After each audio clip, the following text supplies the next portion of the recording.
Good evening. Tonight's story is the old Russian myth of Babouscka. This story was documented by an anonymous author in 1899, but it tells a much older tale of uncertain origins. Over the centuries, a huge variety of Christmas legends have sprung up in Europe. Although everyone has more or less adopted Santa Claus, he tends to exist beside older, more obscure, more mythical figures, and, in Russia, that figure is Babouscka. So now, let's open our imaginations and begin. If you were a Russian child, you would not watch to see Santa Claus come down the chimney, but you would stand by the windows to catch a peep at poor Babouscka as she hurries by. Who is Babouscka? Is she Santa Claus's wife? No, indeed. She is only a poor little crooked, wrinkled old woman who comes at Christmas time into everybody's house, who peeps into every cradle, turns back every coverlid, drops a tear on the baby's white pillow, and goes away very, very sorrowful.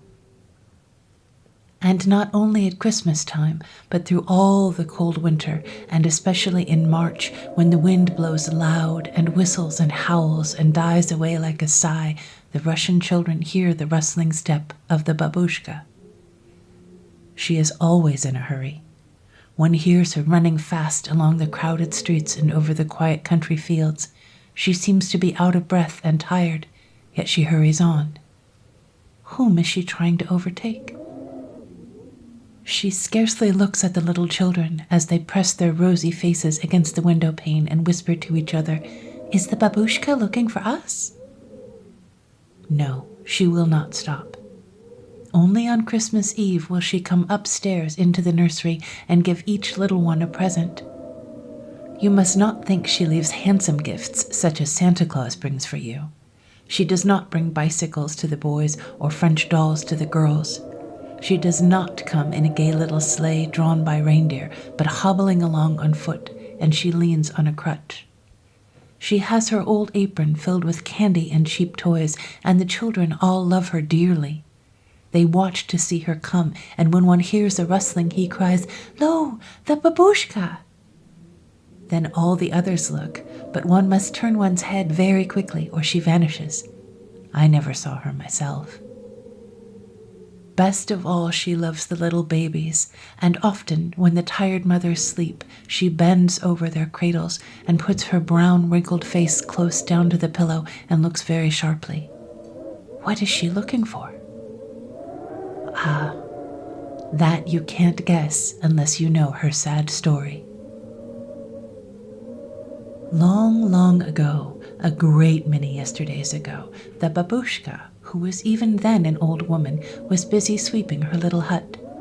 She lived in the coldest corner of cold Russia, and she lived alone in a lonely place where 4 wide roads meet. These roads were at this time white with snow, for it was winter time. In the summer, when the fields were full of flowers and the air full of sunshine and singing birds, Babouscka's home did not seem so very quiet. But in the winter, with only the snowflakes and the shy snowbirds and the loud wind for company, the little old woman felt very cheerless. But she was a busy old woman, and as it was already twilight and her home but half swept, she felt in a great hurry to finish her work before bedtime. You must know that the Babouscka was poor and could not afford to do her work by candlelight.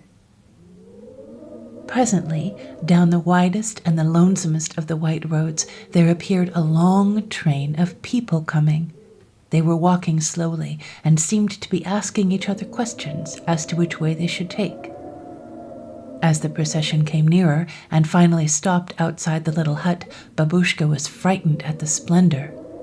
There were 3 kings with crowns on their heads, and the jewels on the king's breastplates sparkled like sunlight. Their heavy fur cloaks were white with the falling snowflakes, and the queer humpy camels on which they rode looked white as milk in the snowstorm. The harness on the camels was decorated with gold, and plates of silver adorned the saddles. The saddlecloths were of the richest Eastern stuffs, and all the servants had the dark eyes and hair of an Eastern people. The slaves carried heavy loads on their backs, and each of the 3 kings carried a present. One carried a beautiful transparent jar, and in the fading light Babouscka could see in it a golden liquid which she knew from its color must be myrrh. Another had in his hand a richly woven bag, and it seemed to be heavy, as indeed it was, for it was full of gold. The third had a stone vase in his hand, and from the rich perfume which filled the snowy air, one could guess the vase to have been filled with incense. Babouscka was terribly frightened, so she hid herself in her hut and let the servants knock a long time at her door before she dared open it and answer their questions as to the road they should take to a faraway town. You know she had never studied a geography lesson in her life, was old and stupid and scared. She knew the way across the fields to the nearest village, but she knew nothing else of all the wide world full of cities. The servants scolded, but the 3 kings spoke kindly to her and asked her to accompany them on her journey that she might show them the way as far as she knew it. They told her, in words so simple that she could not fail to understand, that they had seen a star in the sky and were following it to a little town where a young child lay. The snow was in the sky now, and the star was lost and out of sight. Who is the child?" asked the old woman. "He is a king, and we go to worship him," they answered. "These presents of gold, frankincense, and myrrh are for him. When we find him, we will take the crowns off our heads and lay them at his feet. Come with us, Babouscka." What do you suppose? Shouldn't you have thought that the poor little woman would have been glad to leave her desolate home on the plains and accompany these kings on their journey? But the foolish woman shook her head. No, the night was dark and cheerless, and her little home was warm and cozy. She looked up into the sky, and the star was nowhere to be seen. Besides, she wanted to put her hut in order. Perhaps she would be ready to go tomorrow. But the 3 kings could not wait, so when tomorrow's sun rose, they were far ahead on their journey. It seemed like a dream to poor Babouscka, for even the tracks of the camels' feet were covered by the deep white snow. Everything was the same as usual, and to make sure that the night's visitors had not been a fancy, she found her old broom hanging on a peg behind the door where she had put it when the servants knocked. Now that the sun was shining, and she remembered the glitter of the gold and the smell of the sweet gums and myrrh, she wished she had gone with the travelers. And she thought a great deal about the little baby the 3 kings had gone to worship. She had no children of her own. Nobody loved her. Oh, if she had only gone. The more she brooded on the thought, the more miserable she grew, till the very sight of her home became hateful to her. It is a dreadful feeling to realize that one has lost a chance of happiness. There is a feeling called remorse that can gnaw like a sharp little tooth. Babouscka felt this little tooth cut into her heart every time she remembered the visit of the 3 kings. After a while, the thought of the little child became her first thought at waking and her last at night. One day, she shut the door of her house forever and set out on a long journey. She had no hope of overtaking the 3 kings, but she longed to find the child, that she too might love and worship him. She asked everyone she met, and some people thought her crazy, but others gave her kind answers. Have you perhaps guessed that the young child whom the 3 kings sought was our Lord himself? People told Babouscka how he was born in a manger and many other things which you children have learned long ago. These answers puzzled the old dame mightily. She had but one idea in her ignorant head. The 3 kings had gone to seek a baby. She would, if not too late, seek him too. She forgot, I'm sure, how many long years had gone by. She looked in vain for the Christ child in his manger cradle, She spent all her little savings in toys and candy so as to make friends with little children, that they might not run away when she came hobbling into their nurseries. Now you know for whom she is sadly seeking when she pushes back the bed curtains and bends down over each baby's pillow. Sometimes, when the old grandmother sits nodding by the fire and the bigger children sleep in their beds, old Babouscka comes hobbling into the room and whispers softly, "Is the young child here?" And no, she has come too late, too late. But the little children know her and love her. 2,000 years ago, she lost the chance of finding him. Crooked, wrinkled, old, sick, and sorry, she yet lives on, looking into each baby's face, always disappointed, always seeking. Will she find him at last?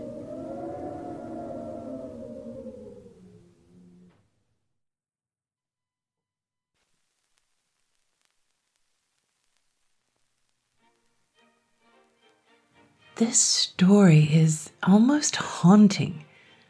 The poor old woman who one time chose her cozy cabin over leaving home on a snowy night with complete strangers, and then she regretted it. And now, haunted by that regret, she spends the centuries seeking a long-gone child, searching every cradle.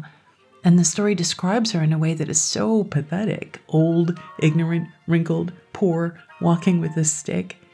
It's terrible, but also kind of sweetly sad. And because it's so sad, I appreciate that they have taken care to depict her as a beloved character, despite the line about nobody loving her, and that the children think of her fondly and her presence is benevolent. The little bit at the beginning about trying to spot her before she vanishes is good. I can see that being a cool Christmas night game for children. The story of Babouscka is one of those old myths of uncertain origins and endless variations.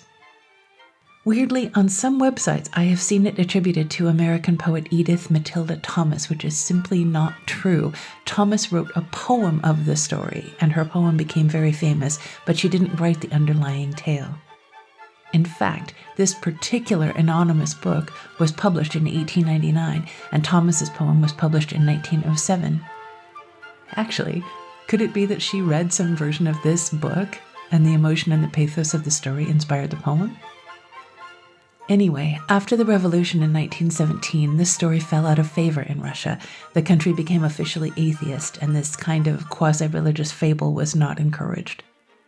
Online commenters go back and forth about whether it's a legitimate Russian myth or not, or where it actually came from. But the sheer number and diversity of variations, to me, indicate some kind of oral tradition, rather than just people embellishing the text in this specific book. If it did fall out of favor during the socialist era, or it was better known in the southern parts of the country, perhaps even modern Russians would have a hard time chasing it down. But that is really just sheer speculation on my part. As you know, if you listen all the way to the end of the video, you get to hear me make a little confession. This week's confession is that I find Russia absolutely fascinating and absolutely opaque. In the US, we use that one name to describe practically an entire continent with hundreds of local climates, languages, customs, cultures, and we have very little insight into all the diversity under that umbrella term. And I do think it's because Russia, as depicted in Moscow, kind of facing toward the west, draws a veil over everything else. It's like we all learn about Anastasia and the Kremlin and read Tolstoy and Dostoevsky and we listen to the Nutcracker and that's the end of it, when in fact it's just the very, very beginning. But all the Russians I've ever personally gotten to know have been European Russians from Moscow or St. Petersburg. There's so much more to know, and I do sincerely hope that this channel gives me a reason to delve more deeply. You are listening to Restored Lore, where I do delve deeply to find odd, old, and obscure tales from around the world and share them with new audiences every week. Please like this video and subscribe to the channel. It helps me grow and reach more people, and it ensures that you never miss a video. Love you guys. Happy holidays. See you next week.